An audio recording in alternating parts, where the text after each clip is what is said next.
comment utiliser l'interface de trading sur un exchange centralisé comme Binance. Bienvenue sur Kryptonit, c'est ce que nous allons voir aujourd'hui. La toute première fois qu'on utilise un exchange comme Binance, ça peut être aussi Coinbase, KuCoin ou encore Kraken, on peut être un petit peu perdu parce qu'il existe des outils qui sont assez simples, mais dès qu'on veut aller un peu plus loin, on peut se retrouver un petit peu perdu. Bon, déjà sur Binance, le plus simple, c'est le convertisseur, juste ici, et donc on va prendre un petit exemple aujourd'hui, puisqu'après je vais venir vous expliquer comment ça marche ici. Mais tout d'abord, il me faut du Bitcoin. J'ai un petit peu d'USDC que je vais transformer en Bitcoin, tout simplement. Je vais en mettre 10, je vais valider ma conversion et comme ça j'aurai un petit peu de Bitcoin sur mon compte Binance pour vous montrer un exemple. Donc si vous êtes débutant, très souvent on passe par ce principe-là, vous transformez vos euros en crypto-monnaie, sauf que vous auriez envie de revendre votre Bitcoin à un certain prix. Et là on se dit, il faut que je sois là le jour J, comment est-ce que je dois faire? Et ça peut être un petit peu compliqué. Et grâce à l'interface de trading,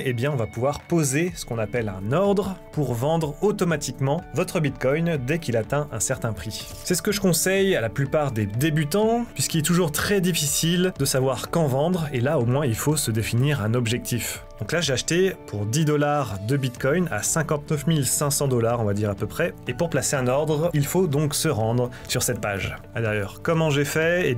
Tout simplement quand vous êtes sur la page d'accueil de Binance, vous allez sur Trader et on clique sur Spot surtout, parce qu'on ne veut pas utiliser d'effet de levier, on veut simplement échanger ses cryptos. Donc ici je suis en BTC USDT, sauf que moi j'ai de l'USDC, vous pouvez le chercher à la main comme ceci, et on le retrouve ici, ça s'affiche sur votre écran. Alors l'affichage au milieu, donc c'est le cours du Bitcoin, donc là c'est sur la journée, on peut voir les heures, 14 heures, donc c'est sur différentes journées, ici on peut voir les heures mais aussi les dates, le 17 août, 14h, 18 août, etc. jusqu'à aujourd'hui, le prix actuel. Donc là, on est sur la version originale. Donc c'est le cours qui s'affiche sur Binance avec tous les échanges qui ont lieu en direct. Vous avez aussi TradingView, qui lui peut aussi se baser sur Binance, mais vous pouvez aller chercher d'autres charts sur différents exchanges, mais ça c'est un peu plus compliqué. Voilà, l'affichage est un petit peu différent, ici on peut mettre des courbes, etc. Mais pour les débutants, je vous conseille d'aller sur Original, juste ici. Là, vous pouvez bien entendu augmenter ce qu'on appelle le temps, donc si on passe sur un jour, la courbe va donc se compresser. Là, on voit que chaque bougie représente un jour, donc ça permet de voir il y a plus longtemps. Ici, on monte en juin, mai, etc. Ça permet d'avoir un meilleur aperçu. Bien entendu, vous pouvez dézoomer avec la roulette de votre souris. C'est une manière de voir en direct le cours d'une crypto-monnaie, ce qui reste assez intéressant. Pour les traders, on peut aller carrément jusqu'à 1 seconde pour voir ce qui se passe en direct. Donc là, on peut voir le prix évoluer avec les ventes et les achats, qu'on retrouve du coup dans le carnet d'ordre juste à gauche. Ici, vous avez tous les ordres de vente et ici, tous les ordres d'achat. Vous voyez, souvent le prix se joue à 1 centime ici. Ça peut varier. Mais par exemple, une personne qui va acheter du Bitcoin comme on l'a fait sur le convertisseur, il va activer plusieurs ordres. Donc par exemple, il va acheter un Bitcoin, il va acheter tous les ordres de vente qui se trouvent ici jusqu'à atteindre un Bitcoin. Donc on se rend bien compte qu'il ne va pas acheter du Bitcoin à 59 530, mais ça va évoluer puisqu'il va acheter plein d'ordres qui vont s'activer pour atteindre un Bitcoin, s'il achète en tout cas une grosse quantité. C'est pour ça que quand on achète une crypto-monnaie, des fois le prix peut varier. Il est affiché à tel prix, sauf que en l'achetant, son prix va monter puisqu'on va activer pas mal d'ordres de vente ici tout à gauche. Sur le Bitcoin, on parle de sommes astronomiques pour activer tout ça et faire vraiment grimper le prix du Bitcoin, mais sur certaines crypto-monnaies, ça peut aller vite si vous avez beaucoup de sous à investir. On va repasser sur 1 heure, ce qui est un peu mieux. Donc ici, vous pouvez voir un petit peu ce qui se passe. Quand vous allez voir de petites crypto-monnaies, vous pouvez regarder un petit peu les ordres d'achat et de vente, voir si c'est actif, si ça bouge. Si malheureusement c'est assez inactif, ça veut dire que le volume journalier est vraiment faible. Faites attention, regardez bien, intéressez-vous plutôt aux grosses crypto-monnaies, au top 10 pour le moment si vous êtes débutant. Bon voilà, on a ces informations-là déjà. Ici en haut à droite, si vous cherchez une autre paire, donc c'est toujours une crypto-monnaie contre une autre crypto-monnaie. Il y a aussi des paires liées à l'euro, ici on peut le voir, USDT, FUSD, etc. Vous avez d'autres informations sur la crypto-monnaie, ici vous avez le graphique, mais aussi info ici, vous avez plus de données, comme le nombre de jetons en circulation, nombre de jetons totaux, et la capitalisation du Bitcoin, qui est de 1175 milliards de $. Au niveau des données de trading aussi, ça nous permet d'avoir un peu plus d'informations informations sur ce qui se passe sur le marché. Donc sur les 15 dernières minutes, il y a eu 67% d'achats importants, et achats moyens, etc., ventes importantes. Ça va vous permettre de vous donner une idée de ce qui se passe sur le marché. Est-ce qu'il est plutôt en train de monter ou plutôt de descendre? Donc on peut voir sur 1 heure, 2 heures, 4 heures et jusqu'à un jour. Donc aujourd'hui, on peut voir qu'il y a pas mal d'achats sur Bitcoin, en tout cas sur Binance. Ces informations sont intéressantes et je vous invite donc à vous renseigner à chaque fois que vous regardez une crypto-monnaie. Si vous pouvez le faire sur Binance, vous ne pouvez pas forcément le faire sur tous les exchanges crypto, mais ça je vous invite à aller sur CoinMarketCap qui permet de résumer tout ça et qui prend les données de tous les exchanges, donc ça aussi c'est intéressant. En bas à droite, ce sont les trades qui ont lieu actuellement. Bon voilà, ça permet de voir un petit peu ce qui se passe. Vous avez aussi mes trades ici, ça vous permet d'avoir un aperçu en direct. Ce qui va nous intéresser maintenant, c'est que je veux vendre mon Bitcoin, les 10 $ de Bitcoin que j'ai acheté, à un prix défini. Et ce qui va être intéressant, c'est que je vais vous donner un petit exemple. Alors, on va regarder par exemple hier, donc nous avions le Bitcoin autour de 58 000 $. On aurait pu dire que j'achetais du Bitcoin entre 58 000 et 59 000, et je me disais que j'avais envie de le vendre à 61 000. Sauf que le prix est assez proche, et je me dis que ça peut arriver dans la nuit, et moi, qu'est-ce que je fais la nuit? Eh bien, je dors. Donc on peut voir que ça allait toucher 61 000 $ ici vers 3 h du matin, et là aussi vers 6 h, 7 h. Donc je ne suis pas toujours devant mon PC, ni devant mon téléphone pour vendre en direct, et donc j'ai placé un ordre de vente à 61 000 $. Il va s'activer automatiquement, et comme ça, quand je me réveille, je vais simplement voir mon compte, et j'ai juste à voir que j'ai plus d'USDC sur mon compte. Je n'aurai plus de Bitcoin, mais du coup, j'aurais bien vendu, atteindre mes objectifs financiers, et ça, je vous invite vraiment à le faire. Définir à quel moment vous allez sortir, alors ça peut être beaucoup plus loin, sur le long terme. On pourrait dire que le Bitcoin un jour va atteindre les 100 000 $, donc là on pourrait viser un petit peu en dessous, puisque 100 000 $ c'est un petit peu un chiffre psychologique, donc on pourrait aller chercher vers 98 000 $ par exemple, ça peut être une idée. Allez, je vous montre comment on fait maintenant pour placer un ordre. Donc on descend ici sous le cours, nous avons donc notre portefeuille spot, je vous invite à le faire. Spot, c'est simplement le marché classique d'achat, de vente, le croisé x5, là on commence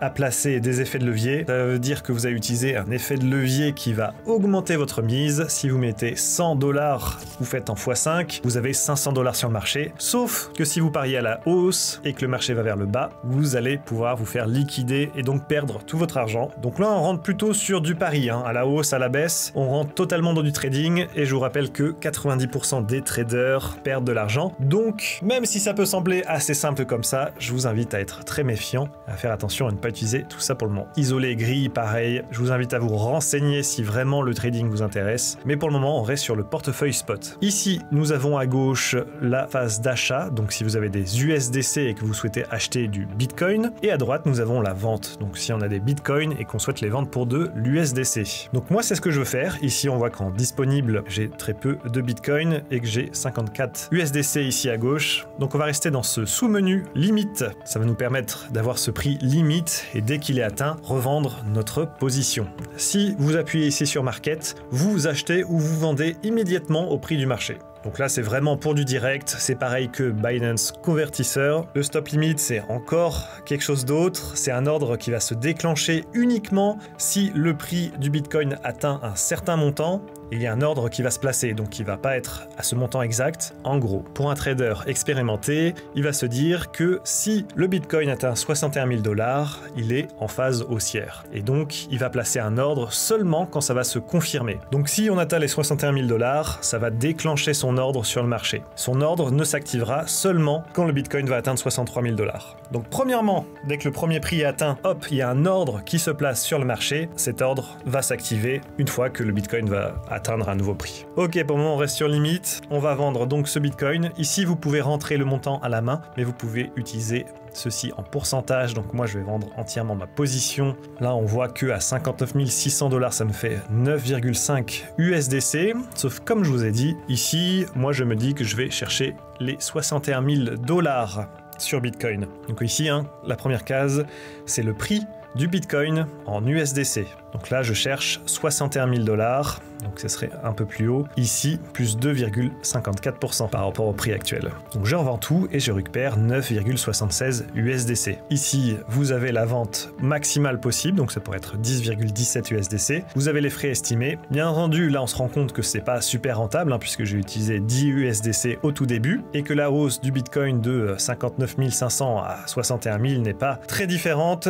très haussière, et donc avec les frais de la plateforme plateforme, etc. Ce n'est pas un trade très intéressant, bien entendu. Une fois que j'ai décidé de mon montant, j'ai calculé mes frais, que je trouve que c'est rentable et que c'est possible que le Bitcoin atteigne ce prix, j'appuie sur vendre des BTC et c'est toujours tout en bas que vous retrouvez tous vos ordres. La plupart des exchanges se ressemblent, c'est souvent la même chose. Les ordres se retrouvent ici en bas. Vous avez même l'historique pour aller voir vos anciens ordres. Ensuite, vous avez aussi les trades qui sont activés, etc. Donc là, vous avez tout le résumé. À tel prix, tel montant de Bitcoin qui sera vendu au prix de 61 000 $. Ça devrait nous rapporter 9,76 USDC. Et une fois qu'on atteint les 61 000 $, ça va s'activer automatiquement. Si vous avez l'application sur votre téléphone de Binance, eh bien vous allez recevoir une petite notification pour vous dire que votre ordre est donc bien passé. Voilà un petit peu comment prévoir à l'avance ces ventes. Vous pouvez aussi le faire sur le long terme, si vous n'êtes pas un trader. Là, vous entrez sur le marché crypto, vous dites ok, j'ai Bitcoin, Ethereum, on va aller chercher le bull run, les plus hauts sommets. Donc Bitcoin, on peut aller chercher autour de 100 000 $, Ethereum, on pourrait se dire allez, 6 000, 8 000 $, pourquoi pas. Ça se vend automatiquement une fois que les prix sont atteints et vous n'avez plus qu'à patienter. Ça vous évite de regarder tous les jours ce qui se passe et de simplement recevoir une notification quand ça arrive. Ici, vous pouvez bien entendu annuler votre ordre et donc vous avez vos bitcoins parce que une fois que vous avez passé un ordre, eh bien ils sont bloqués sur le marché, vous avez apporté de la liquidité et donc vos bitcoins, vous ne pouvez rien en faire à côté sur Binance. Vous ne pouvez pas les mettre sur Binance Earn pour gagner un petit peu de revenus passifs, vous ne pouvez pas les retirer de la plateforme, vous êtes obligé d'aller annuler votre ordre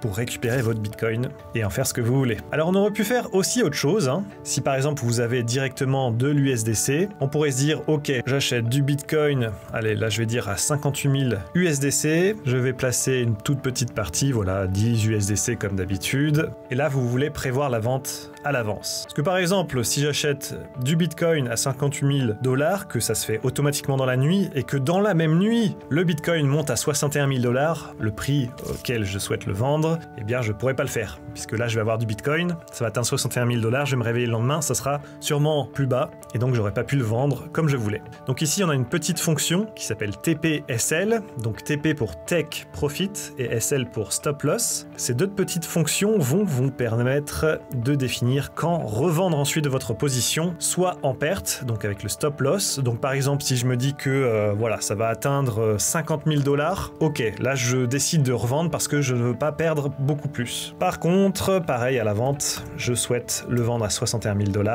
Donc là, on voit que si l'ordre se déclenche à 58 000 $, je vais obtenir que cette somme en BTC pour 10 USDC. Si ça monte, ça va se vendre automatiquement à 61 000 $. J'aurai réalisé plus 5,17%. Si par contre le marché s'écroule et tombe vraiment bas, je n'ai pas du tout envie que ça descende beaucoup plus bas et donc là j'ai mis un stop loss. Donc à 50 000 $, ça me fera moins 13%, qui est déjà important. Là aussi, il y a des méthodes de calcul en trading. Moi, ce que je pourrais vous conseiller si vous investissez sur long terme, c'est de ne pas mettre de stop loss. Vous pouvez simplement mettre un take profit de cette manière. Si vous faites comme ça, ça va s'activer automatiquement et vous n'aurez pas besoin de revenir ici, prévoir la vente, etc. Donc ça, c'est seulement si vous avez par exemple des euros, de l'USDC, un stablecoin et que vous souhaitez acheter une crypto-monnaie. Vous pouvez prévoir sa vente à l'avance. Eh bien écoutez, je pense qu'on a fait le tour. Si vous avez la moindre question, n'hésitez pas à la poser dans l'espace commentaire. On fera au mieux pour y répondre au plus vite. Si ça a pu vous aider, n'hésitez pas à vous abonner à cette chaîne YouTube. Nous, on se dit à très bientôt sur Kryptonite. Merci d'avoir suivi. Bye bye bye.